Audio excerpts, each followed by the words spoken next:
ನೋಡಿ friends, commode ಕುಣಿಸೋ ಕೆಲಸ ಇವತ್ತು. ಸೊ ಫೈನಲ್ ಫಿಟ್ಟಿಂಗ್ ಎಲ್ಲ ಮಾಡಬೇಕಾಗಿದೆ.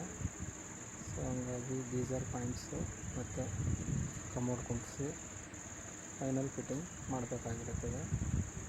ಸೊ ಅದನ್ನು ಫಸ್ಟಿಗೆ ನಾವು ಇದನ್ನು ಕಟ್ ಮಾಡಬೇಕಾಗಿರುತ್ತದೆ.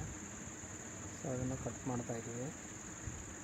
ಕಟ್ ಮಾಡಿ ಫೈನಲ್ಲಾಗಿ ಕಮೋಡನ್ನು ಸಿಮೆಂಟ್ ಹಾಕ್ಬಿಟ್ಟು ನೀಟಾಗಿ ಕುಂಟಿಸ್ಬೇಕಾಗುತ್ತದೆ ಸ್ಪಿರಿಟ್ ಲೆವೆಲ್ಗೆ. ಸೊ ಆ ಕೆಲಸ ನಡೀತಿದೆ.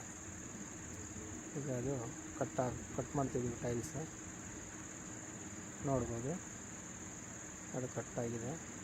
ಅದು ಕಟ್ ಮಾಡಿಬಿಟ್ಟು ಪೂರ್ತಿ ತೆಗೆದುಬಿಟ್ಟು ಸೊ ಫೈನಲ್ಲಾಗಿ ಟ್ಯಾಪ್ಸು, ಕಮೋಡು, ಸ್ಟೇಷನ್ನು ಎಲ್ಲ ಫೈನಲ್ ಆಗಿದೆ. ಫೈನಲ್ ಕಟ್ಟಿಂಗು ಈ ಥರ ಬಂದಿದೆ. ಸೊ ನೋಡ್ಬೋದು.